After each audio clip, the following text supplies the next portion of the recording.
Tonight on Here and Now, friends and colleagues come together to support two Lewisport doctors while an anti-racism group wants to see schools develop a strategy. As a Newfoundlander, I wanted them to know this isn't Newfoundland. If you experience racial discrimination in your home, in your workplace, in your schools, you don't want to stay. Food benefits medical care. For many seniors, those are areas of concern. No one wants to talk about not having the money to now live on, to be poor in old age. How did I get here? The Seniors Advocate has some ideas on how to change that and released them earlier today. I'll have the full details coming up. It is in the maintenance of this democracy that we continue on this path of reconciliation and to listen and to learn from our elders, our knowledge keepers, and our youth. The province has a new lieutenant governor. We'll take you to Joan Marie Aylward's swearing in. This is CBC Here and Now.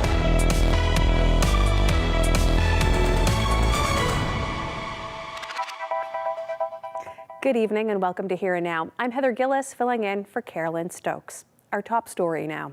A Lewisport doctor and his family are feeling the support this week after sharing their allegations of racism and abuse. Friends and colleagues are coming to the family's defense tonight, and as Here and Now's Troy Turner reports, this story has also renewed calls for an anti-racism strategy in schools. While he takes a break from practice this week to determine next steps, colleagues are offering support and words of encouragement to Dr. Gurgis Mbarek. Obviously, first thing that came to mind was I wanted to find out if she was okay, and I was glad to hear that she had no major injuries. But I was shocked, appalled, disappointed, not just as a first-generation immigrant, but as a Newfoundlander as well. Dr. Fadi Kamel is a friend of Mbarek. He's known about the struggles with racism the family has experienced over the last 2 years. Last week, Mbarek took to social media, sharing his family's story, saying his daughter had been badly assaulted at school. As a Newfoundlander, I wanted them to know this isn't Newfoundland. I grew up here. I did high school here in St. Anthony and in Gambo, and my experience is exceptionally different, even though I'm very similar to her, having moved here in grade school, coming from the same country, same cultural background. So I wanted them to know this doesn't represent Newfoundlanders. It's not a normal thing. Well, I'm really sorry that it went too far. I think any altercation is difficult for all families involved, but particularly when it's an issue of racism. And racism itself needs to be addressed not just at the individual children's level, but also through policy. And the government, the Department of Education has no plan whatsoever of anti-racist educational reform, as we've been asking for formally since January of 2022. Sobia Sheikh is with the province's Anti-Racism Coalition. She wants to see the Department of Education develop an anti-racism strategy, something her group has offered guidance on, but to no avail. The other thing is this has not just happened once. This has happened multiple times. Mm-hmm. And, you know, the fact that this happened so many times that teachers weren't paying attention, they need to know what to pay attention to. You know, a lot of times it is just kids being, you know, not so nice. But when it's racism, there has to be. And the province's Anti-Racism Coalition, as you just heard, said there is no plan in place for teachers in the province and no guidance on what to do when students or parents come to them with a complaint of racism. More on what Sobia Sheikh says is needed in our schools. That's ahead in 25 minutes on Here and Now. In other news, a man was killed in a crash on the Burgeo Highway yesterday afternoon. According to the RCMP, it happened shortly after 4 o'clock near the area of Top Pond. A single vehicle crossed into the oncoming lane and then into a ditch on the opposite side of the road. The 55-year-old driver was the only occupant of the vehicle. He died at the scene, and police are continuing to investigate. And a 59-year-old man is dead following an ATV crash yesterday evening, and it happened in McKay's on the west coast of the island. Police say the man was ejected from the vehicle, again the only occupant of the vehicle, and he was not wearing a helmet. And a 21-year-old is facing a slew of charges after a sedan ended up in the ocean over the weekend. It happened in the early morning hours in Pooch Cove. Police received a report that a vehicle was floating in the ocean around 4:30 Saturday morning. What remains of that vehicle, as you can see here, is now ashore in Pooch Cove. 5 people were inside and they made it safely back to land and then were seen by paramedics. Police say that the sedan had been in an altercation with another vehicle prior to ending up in the water. Yesterday, the RNC charged a 21-year-old Pooch Cove man with dangerous driving, failure to remain at the scene, and multiple counts of assault. He was held in custody while waiting to appear before a judge. The Congress of Aboriginal Peoples is coming to the defense of Nunatuavut amid attacks on the group's claim to indigeneity. The Inuit Tapiriit Kanatami president Nathan Obid wrote an open letter last week calling Nunatuavut a shape-shifting non-Indigenous organization. The letter accused them of co-opting Indigenous identities, cultures, and experiences to secure money and rights. The Nunatsiavut government followed up a few days later, once again supporting the ITK's position. On Friday, the Congress fired back, saying Nunatuavut members have deep cultural roots, ties to their territory, and centuries-old traditions. Nunatuavut is a member of that Congress, which also says it represents off-reserve status and non-status First Nations and Métis. In the statement, the National Chief Elmer St. Pierre accused ITK of heartless lateral violence and said attacks against the Nunatuavut Inuit divide people.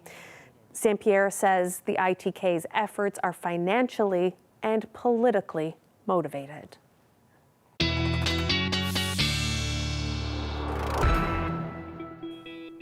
Well, it was a chilly morning this morning, especially for those of you in Lab West. These are some of the coldest temperatures that we've seen so far this season, but actually the coldest temperatures that we've seen since early April of this year. Now, we definitely got some warmer temperatures towards the coast of Labrador, but most of us across the island as well seeing those temperatures into the single digits below zero, minus single digits, I should say.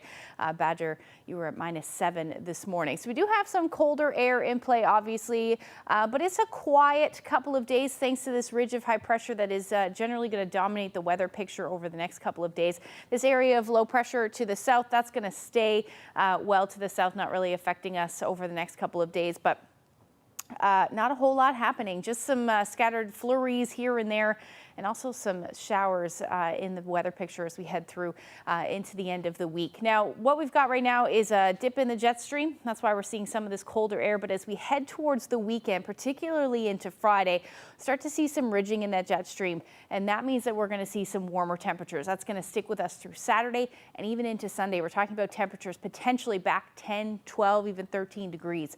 I'll get into those details in a little bit.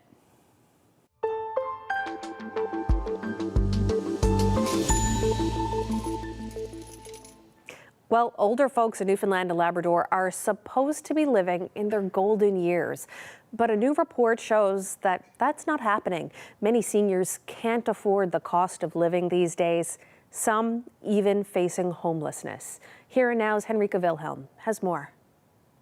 I frequently hear this question from seniors when I'm out throughout the province meeting with seniors.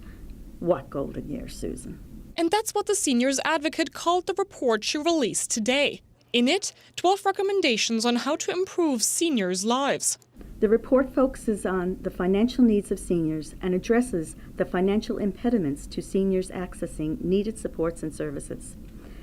The hope is to alleviate some financial stress. She focused on 5 key issues: pension income, home care, food, medical care, and preventing illness. All areas seniors said they're worried about. In a different report released in March detailing feedback from 1,400 seniors, 32% had reported their income wasn't enough. Of those, 57% couldn't buy medical supplies and 40% couldn't afford healthy food. We have heard from our community partners in the food charity sector that the number of seniors they serve is increasing. Some are living on tea and toast. Lately, Walsh said housing has become a major concern as well. Evictions, homelessness, a reality for many.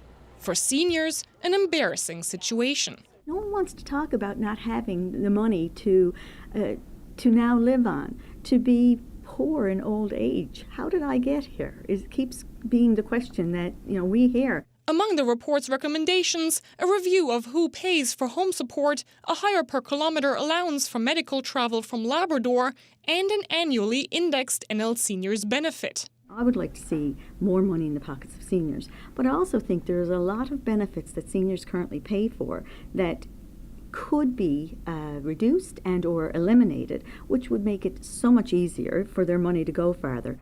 Walsh made it clear the 12 recommendations in the report are only a starting point. Long-term measures are needed, she says. Walsh has written to Premier Andrew Furey asking him to form an all-party committee on housing and homelessness. So far, she hasn't heard back. Henrike Wilhelm, CBC News, St. John's. Staying with seniors, there's a new school bus in St. John's that's slightly different. No rows of seats inside, no backpacks. Instead, it's trying to connect young and old through the arts. We swung by its official launch in front of a personal care home on Sunday. Everything we do is rooted in helping folks connect through the arts, because it's such a powerful tool for older folks and younger folks to get to know one another and to combat aging stereotypes and things like that. So we are launching the old school bus. We actually started doing a pen pal program. That's kind of how it all started. And Claire and I realized and saw the benefit that was for the young people and for the seniors. So during the pandemic, we did a lot of brainstorming, and somehow this is what we came up with. We liked the idea of a bookmobile, and we were like, how can we make that as a part of what we do and what we want to offer young people and older people to connect? We wanted to see a space, that was specifically designed for both of those groups, because most programs are either catered to one or the other. Most locations are either catered to one or the other. So we really wanted an age-friendly space, and what a bonus that it could travel far and wide within the province. And it's all accessible as well. Reactions to the bus have been pretty hilarious. We had an 88-year-old bus driver who came aboard and said, "There's not a lot of things I haven't seen in my life, but I've never seen anything like this." Kids are so pumped about the scope of it, right? It's a new space to explore. Yeah. And older people are kind of just dazzled by the innovation and the novelty of it. Yeah. It's a great opportunity for, little ones to help older folks, and older folks to help little ones, even with something as simple as a craft. And just seeing someone, reach out and offer the material that someone is waiting for, it's just gold. It's quite remarkable to see the behaviors of children change. All of a sudden they're, a little bit more respectful, a little bit more understanding, and they really are excited to meet this person that they had no idea anything about before. Our work goes beyond the bus. The bus is just a great tool for us to reach people.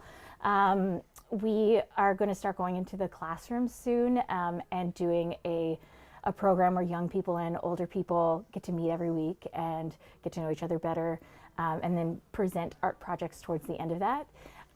We also have created shows in the past and brought them around to seniors' homes, and our hope is that we will continue doing that and bring them to schools, community centers, that kind of thing. So we're bringing the art to the people. A test of the National Alert Ready system is coming tomorrow. Most people in the province will get it on their TV, radio, and wireless devices, like your smartphone. And that'll happen at 10:55 Newfoundland time, 10:25 in most of Labrador. The system allows authorities to warn people about threats, but not everyone will get the test alert because of compatibility issues, cell service, or settings on your device. And the province has a new lieutenant governor. Former Liberal cabinet minister Jo Marie Elward was installed at a ceremony in the House of Assembly in St. John's this morning. She's the Crown's 15th representative in Newfoundland and Labrador. Here and Now's Mark Quinn reports. It was just last year when a then Prince Charles paid a visit to the province. And then in May, he ascended to the crown at a coronation ceremony in London. Today, there was pomp and circumstance in St. John's, too, as the King's Newfoundland and Labrador representative took her oath of office. Tradition was on display at the Confederation Building and at a ceremony inside the House of Assembly that included Indigenous leaders. Premier Furey said he has the great pleasure of calling the new Lieutenant Governor a friend. As a provincial cabinet minister and Newfoundland and Labrador's first female Minister of Health and Minister of Finance, you led departments with an unwavering spirit to build stronger communities, to build a stronger province. Joan Marie Elward, who was also a nurse and a union leader, is only the second woman to take on the job. She outlined the importance of the Lieutenant Governor's role in a constitutional democracy that, in her words, has endured struggles, losses, and errors. On the one hand, we have disenfranchised those we originally met on settlement here. On the other hand, we have all had family who have sacrificed in world wars. We have struggled, we have failed, and we have endured. And I believe that we have begun to learn from our history. Each one of us has held pride and shame in that history. It is in the maintenance of this democracy that we choose to move forward. Justin Trudeau announced Aylward's appointment last month. Lieutenant governors are appointed by the Governor-General of Canada on the recommendation of the Prime Minister. Lieutenant governors serve terms of at least 5 years. Mark Quinn, CBC News, St. John's. The Lieutenant Governor, of course, is the King's representative in this province, and today is King Charles' 75th birthday.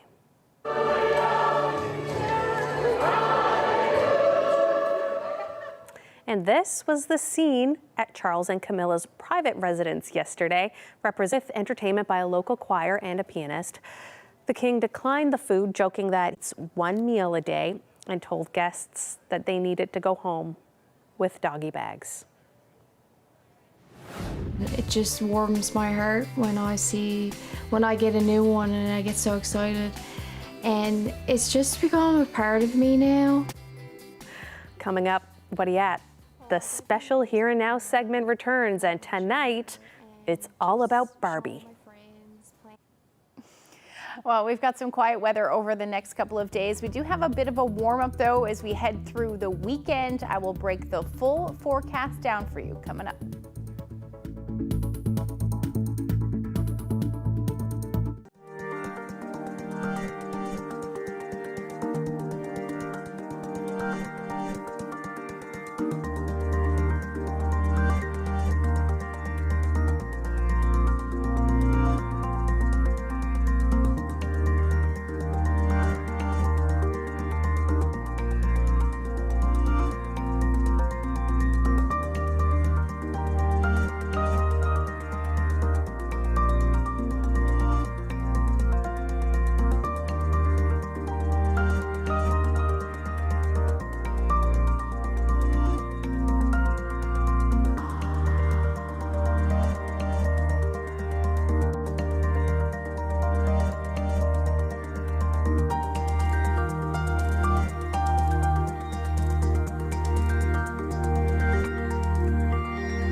when they were buried here. How old were they? Uncovering the history of a little-known cemetery in Gambo. Watch Remembering the Mi'kmaq, Sunday at 11:30 and Monday at 7.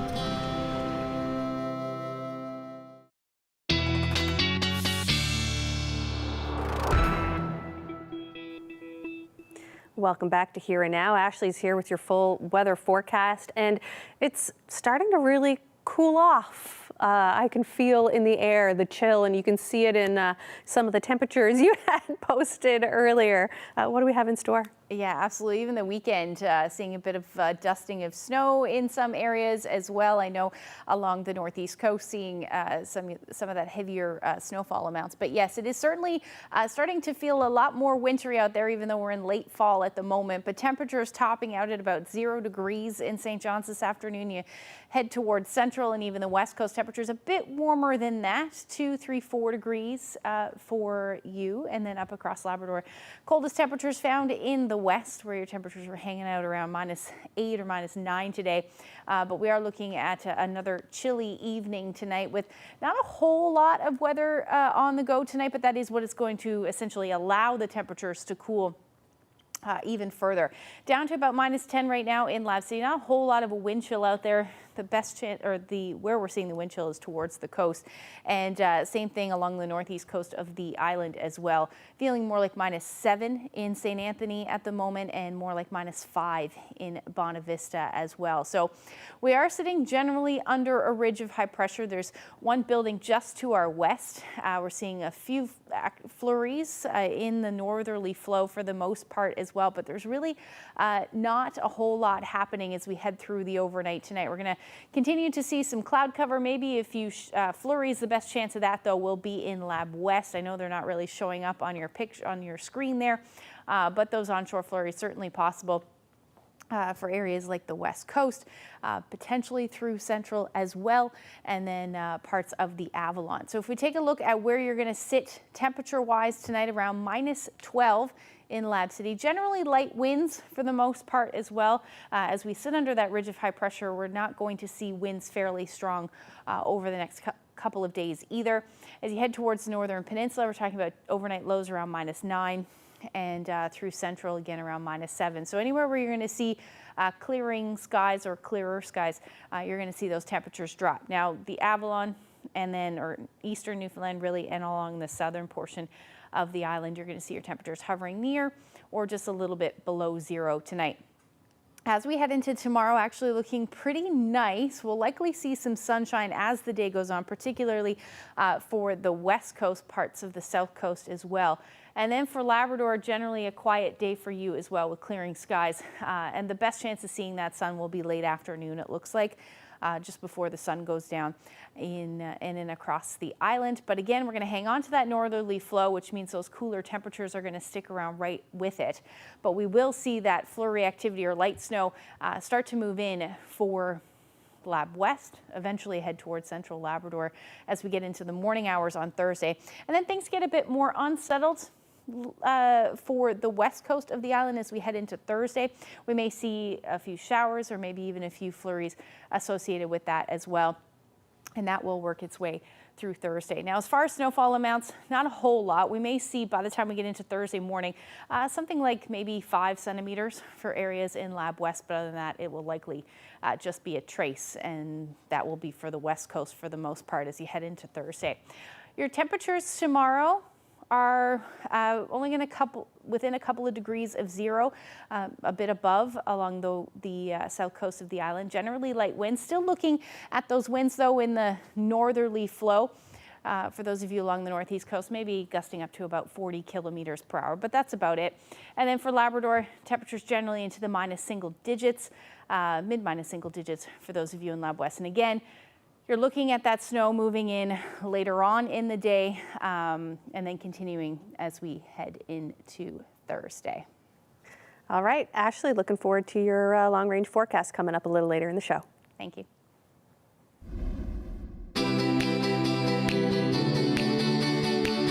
When people first discover that I'm a Barbie collector and that I have a room in my house full of Barbie, they're usually, can I see it? been collecting Barbies now for about 25 years. So when I was a child, my mom bought me my first collector Barbie when I was around 8 years old. So I have Barbies that I used to play with, that I used to take out of box. But my first collector Barbie, I always kept it in box since then. So I have a lot of Barbies from over 25 years. My favorite time of year is Halloween. So there is a line called the Haunted Beauties. So they are probably some of my most favorite Barbies that I own.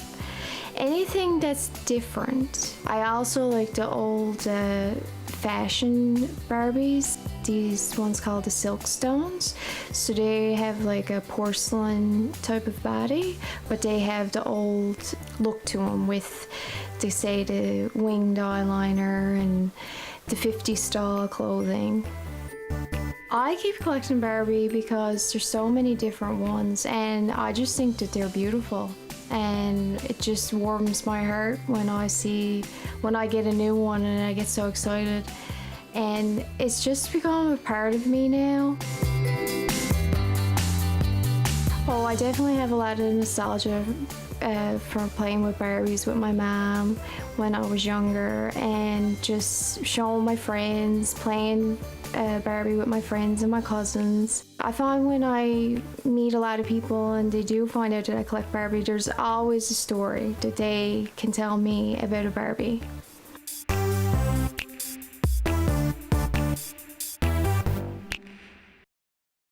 There's been no plan, and this is the responsibility of the Department of Education. These types of incidents make it that much harder to try and recruit more physicians here. Calls for anti-racism support in schools, as well as support for newcomers, that's coming up on Here and Now. Stay with us.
Hills.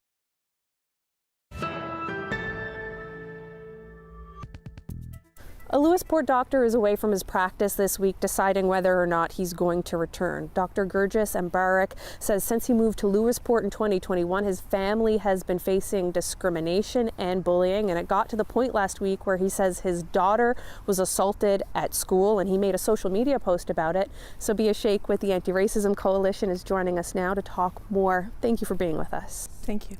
What's your reaction to hearing about this incident? Well, it's definitely heartbreaking. We at the Anti-Racism Coalition and ARC&L, we've been hearing about a lot of incidents of experiences of racism in schools and outside the community, and so this has been something that's been on our radar for a little while, and we're really sorry to Mr. Mbarak and his family, and especially his daughter. The man who is the father of the other person who is involved calls it a teenage interaction that went too far. When you hear that side of the story, what do you think of that reaction from the other side? Well, I'm really sorry that it went too far. I think any altercation is difficult for all families involved, but particularly when it's an issue of racism.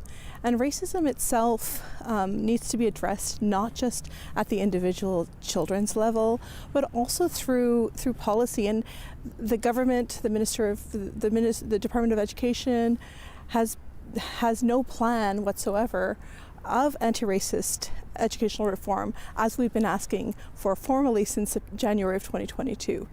And this incident allegedly happened at the school, and the father, Dr. Mbarak, says that, this had been happening for months. The school didn't step in, they didn't do anything.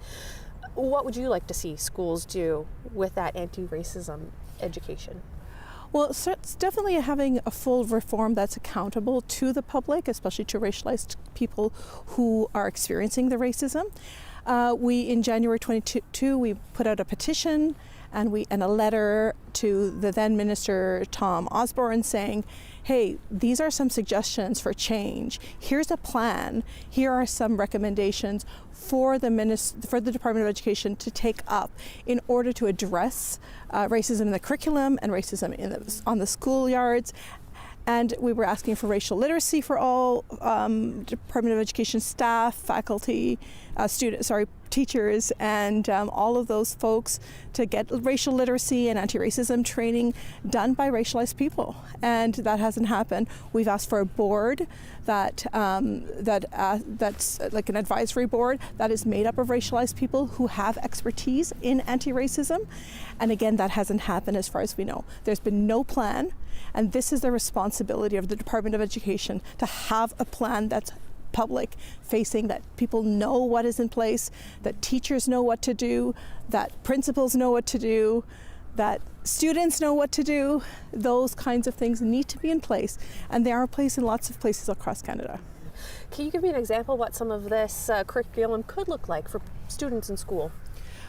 Well, I want to start with the teachers. I think for teachers and students, but particular teachers who are seeing, they have to know what to do. What kind of plans? What do you do when something is escalated? What do you do when a parent comes and says, or a student says, I'm experiencing racism?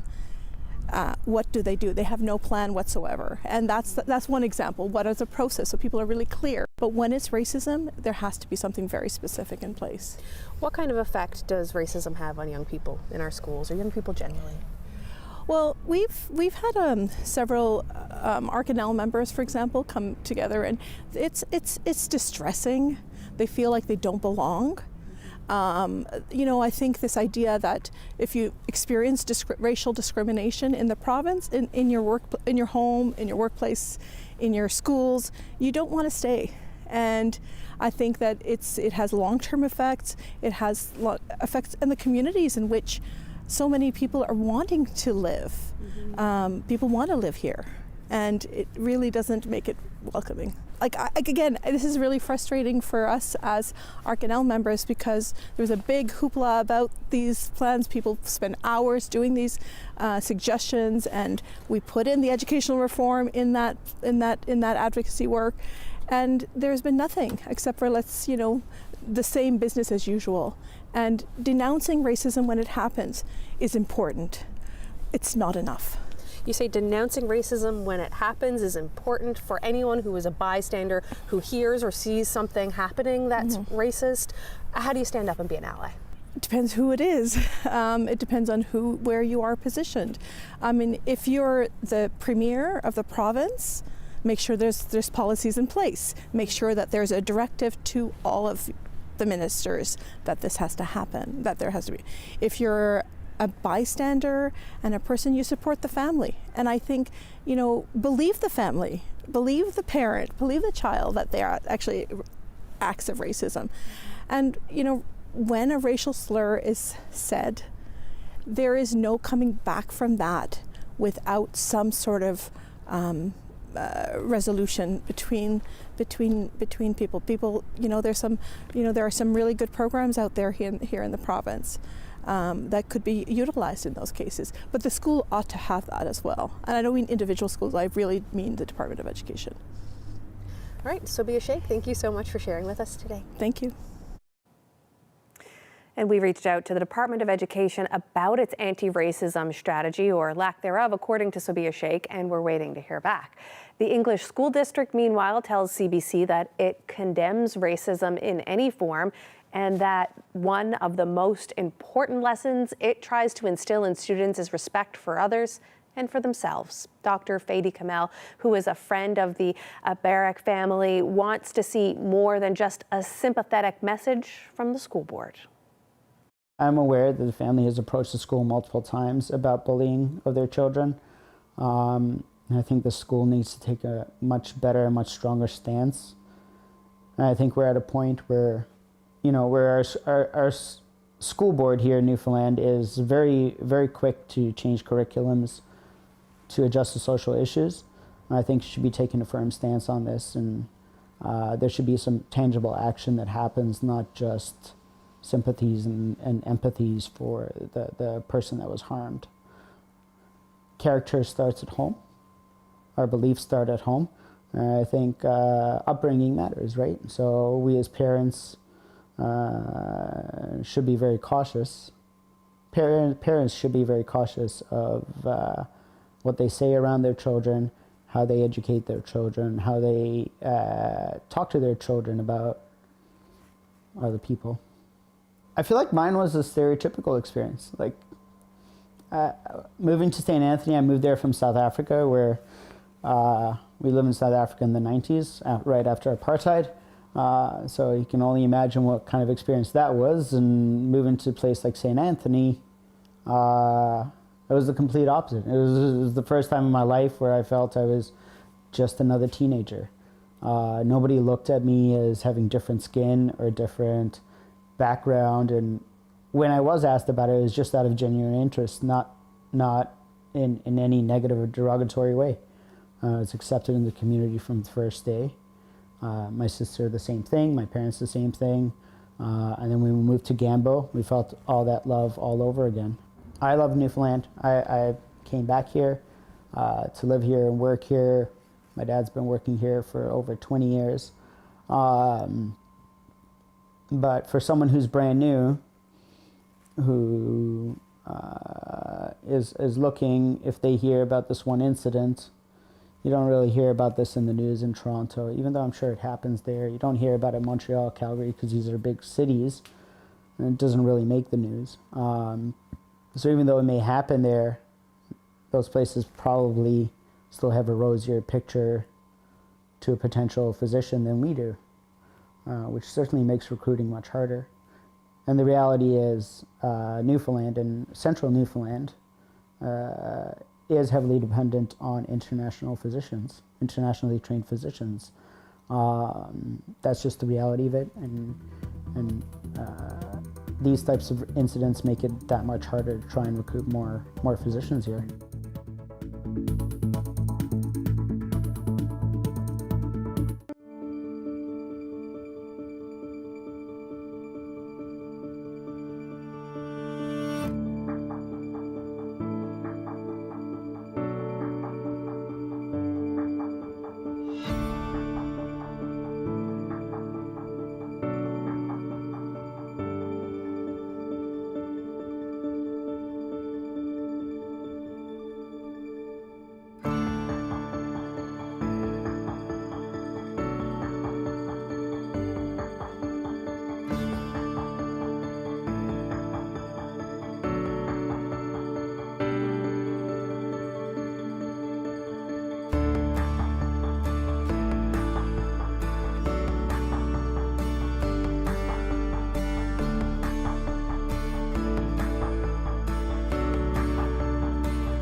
crippling grocery bills, unaffordable rent, gas tanks that are always half empty.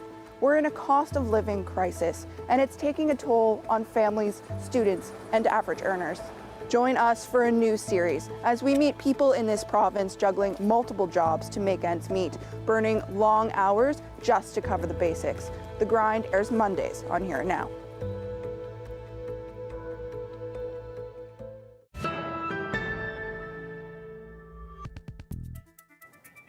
Welcome back to Here and Now. We've been following the story in Lewisport, where a doctor and his family are considering leaving that community, citing their experiences with racism.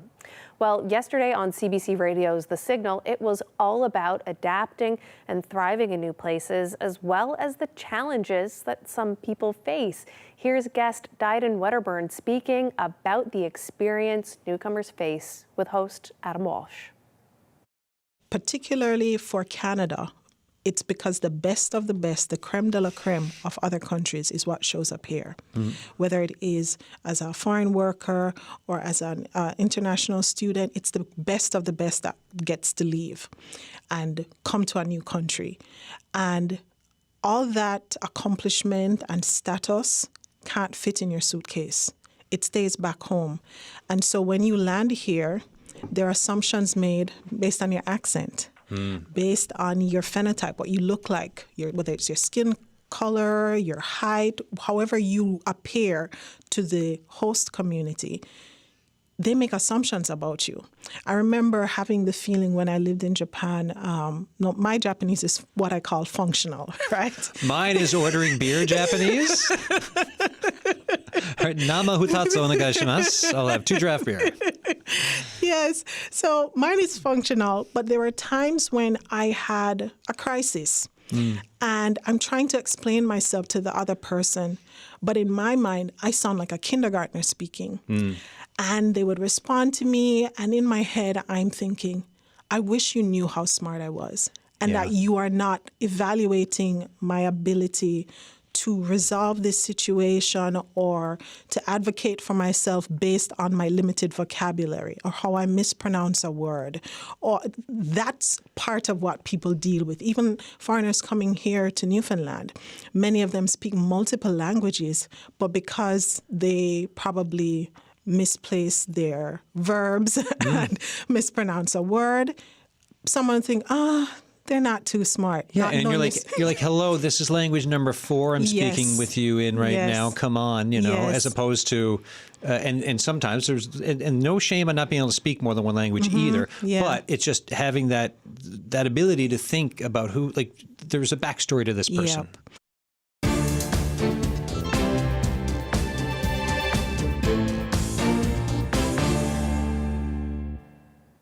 The jury is hearing closing arguments today at the trial of a man accused of killing 4 members of a Muslim family in London, Ontario in 2021.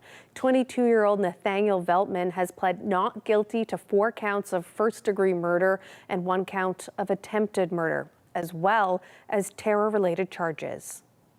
Prosecutors say the accused was motivated by political, ideological, or religious ideas when he drove a pickup truck into the Ufsal family, who were out during an evening walk. Victims' ages range from 15 to 74. A boy who was 9 years old at the time was the only survivor. Veltman's lawyer says his client was not capable of forming criminal intent and had no plan to kill them and should be found guilty of manslaughter. This is Election Day in the Northwest Territories, and there are 19 seats in the territorial legislature. Well, the election was delayed by more than a month because of wildfires and widespread community evacuations back in the summer. The territory has a consensus government, and that means there are no political parties or party leaders. The candidates run as independents, and once elected, 19 members will choose a premier and a cabinet from amongst their ranks.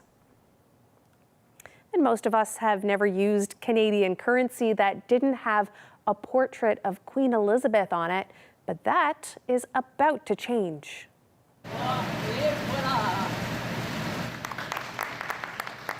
The Mint is introducing the first Canadian coins featuring the face of King Charles.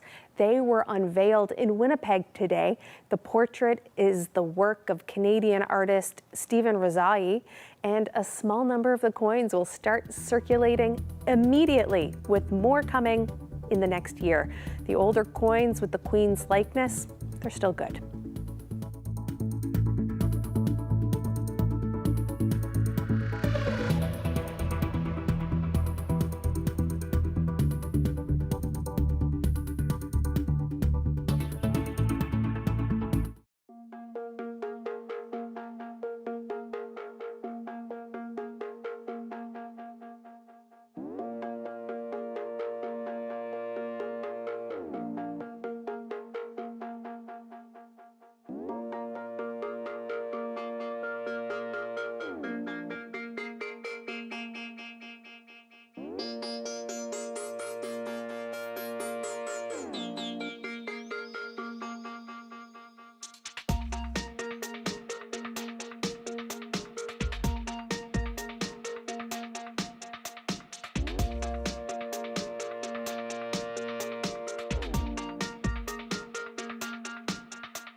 Welcome back now to a story about an emotional reunion between a lost dog in the Yukon and her American family.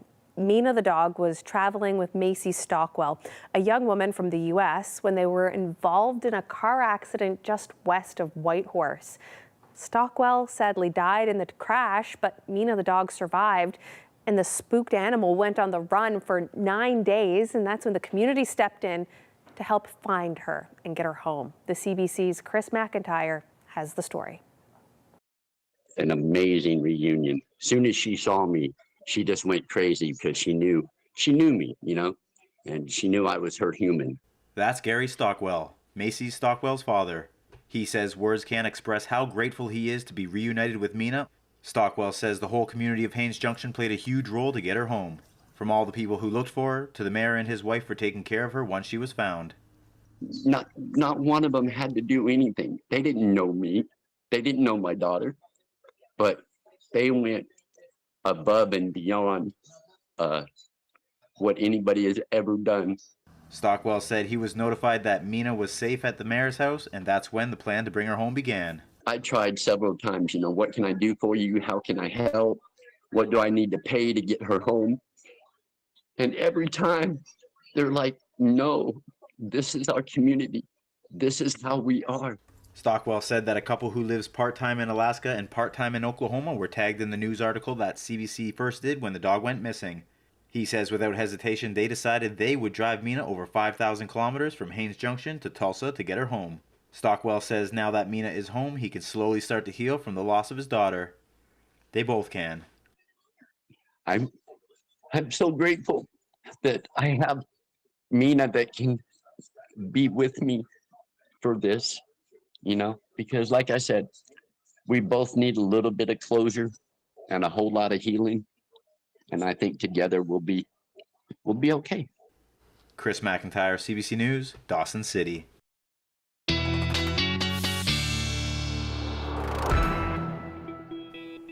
Well, that was certainly a heartwarming story. Dogs are too good. Ashley's back with the long range. What do we have in store over the next few days, bringing us closer to the weekend? Well, eventually a warm up. I know we've been dealing with some cooler weather, very much feeling like winter out there in some cases. But let's take a look at what's going to happen. So as we head into Thursday, we've got a little trough that's going to move through Labrador. That's going to bring some snow, and this is going to bring some showers and or flurries to parts of the west coast of the island through the day on Thursday, at least through the first half of the day anyway.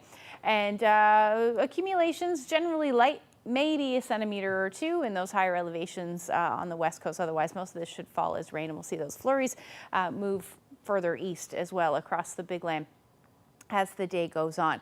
Now, temperatures are going to stay pretty similar for the next couple of days, anywhere from 0 to about +4 or 5 across the island. And then for Labrador, you're looking at your temperatures near or just below 0 through the day on Thursday as well. Now, once that trough moves through Thursday evening, and it'll eventually dissipate, so we're not really going to see too much more from that as it heads further east. Friday morning actually looking pretty lovely to start anyway across the island. We'll continue to see that cloud cover up across Labrador, and some clearing skies towards the southeastern portion of the Big Land. And then as the day goes on, our next weather maker heading north, but it is going to bring some snow to the northern portion of Labrador, to the north coast. And eventually, as you can see, some of the green creeping in here, we're looking at some of the warmer temperatures. This is when we will start to see that warm up. We could see those temperatures at least through the daytime around the 1 or 2 degrees across Labrador. So you may see this start as some showers, but we will see those temperatures generally increasing as the day goes on.